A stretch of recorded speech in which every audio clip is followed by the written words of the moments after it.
चलो बच्चों, तो आज हम लोग मिशन दक्ष के तहत अगले क्लास में आपने पूछा था कि सर हम लोग को बड़ा कंफ्यूजन होता है कि एक चीज पढ़ने में छोटे छोटे वर्ड ही होते हैं लेकिन उसको पढ़ने में बड़ी दिक्कत होता है। आपने पूछा था क्या कि जैसे यहाँ पर BAT हम लोग बैट पढ़ते हैं, बी के बाद क्या आया है बच्चों ए, तो यहाँ पर ए आ गया, डबल ए बैट पढ़े। लेकिन यहीं पर जब BA आता है तो यही BA आने के बाद भी सर हम लोग बेग पढ़ते हैं, ए आ गया और यहाँ पर ए आ गया, दोनों में अंतर आ गया। यही बात पूछे थे कि कब ए पढ़ेंगे और कब ए पढ़ेंगे।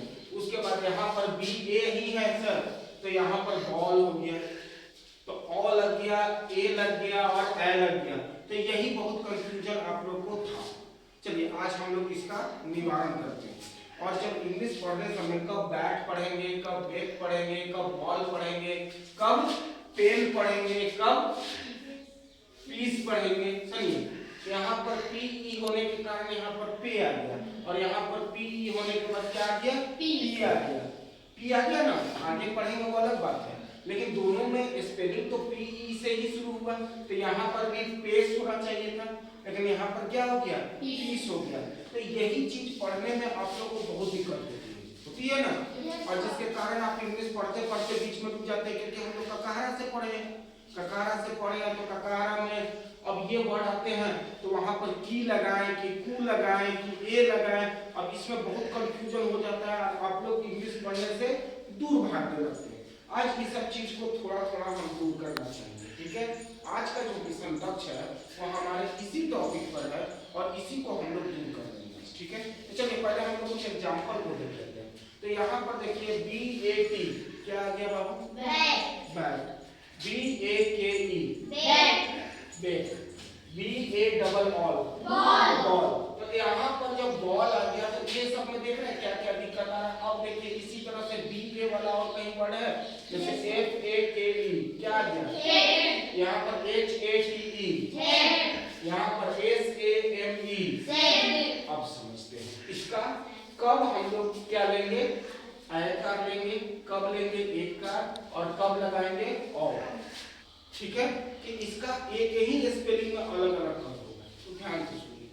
ये क्या कर रहा है कि ए का उच्चारण कब हम ए करेंगे और कब हम यहाँ पर पढ़ेंगे ए करेंगे, तो इसको हम लोग समझते हैं कि कब कब करेंगे, ठीक।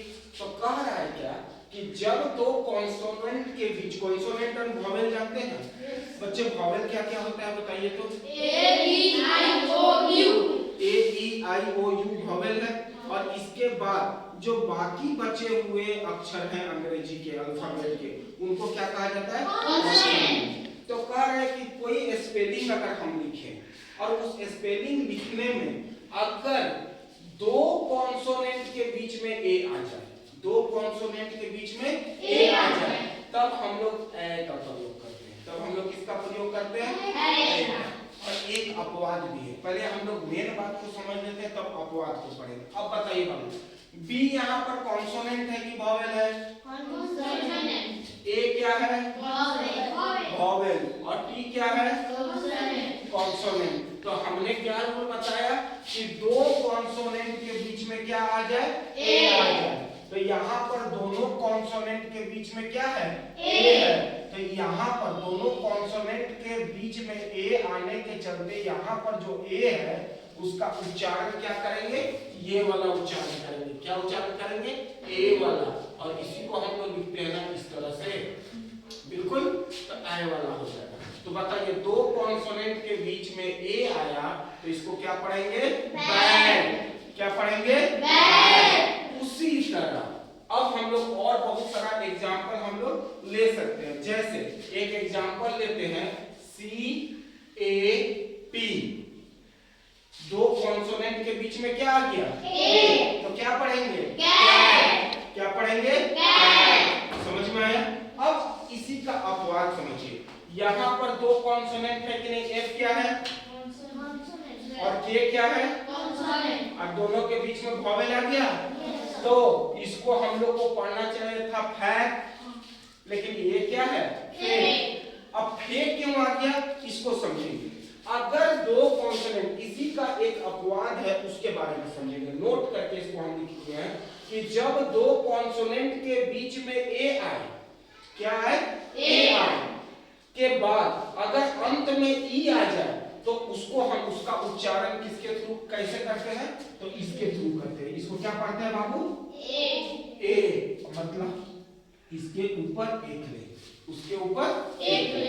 अब आते हैं तो देखिए यहाँ पर दो कॉन्सोनेंट के बीच में क्या है, वॉवेल है, वॉवेल है कि नहीं है, और तो इसको हमको पढ़ना चाहिए था फैक्ट, लेकिन लास्ट में आ गया क्या, ई, तो ई आने के कारण ये क्या बन गया, ए। उसी तरह एच मेरा क्या है, कॉन्सोनेंट, टी मेरा क्या है, कॉन्सोनेंट, और ए मेरा क्या है, वॉवेल। तो बताओ दो कॉन्सोनेंट के बीच में वॉवेल आने के कारण इसको हैट पढ़ना चाहिए था, लेकिन लास्ट में क्या आ गया, ई, और ई आने के चलते ये क्या पड़ गया, हैट। क्या पड़ गया, हैट। कोई दिक्कत इसमें बताइए। एस मेरा क्या है, कॉन्सोनेंट, एम क्या है, कॉन्सोनेंट, ए क्या है, वॉवेल। तो इसको पढ़ना चाहिए था सैम, लेकिन लास्ट में क्या लग गया, ई, तो क्या पढ़ा गया, सेम। तो आज के कक्षा में हम लोग इस टाइप के वर्ड के बारे में सीख गए कि नहीं सीख गए। तो अब बताइए कि हम लोग ऐसा प्रयोग और ए का प्रयोग कब करेंगे, तो जब दो कॉन्सोनेंट के बीच में वॉवेल आए, और वो वॉवेल कौन सा अक्षर आए, ए, तब हम लोग ए का प्रयोग करेंगे। क्लियर। और अगर दो कॉन्सोनेंट के बीच में वॉवेल आए लेकिन अंत में ई आ जाए, तब हम लोग किसका प्रयोग करेंगे, ए का, और वहां पर उच्चारण हो जाएगा जैसे एच ए टी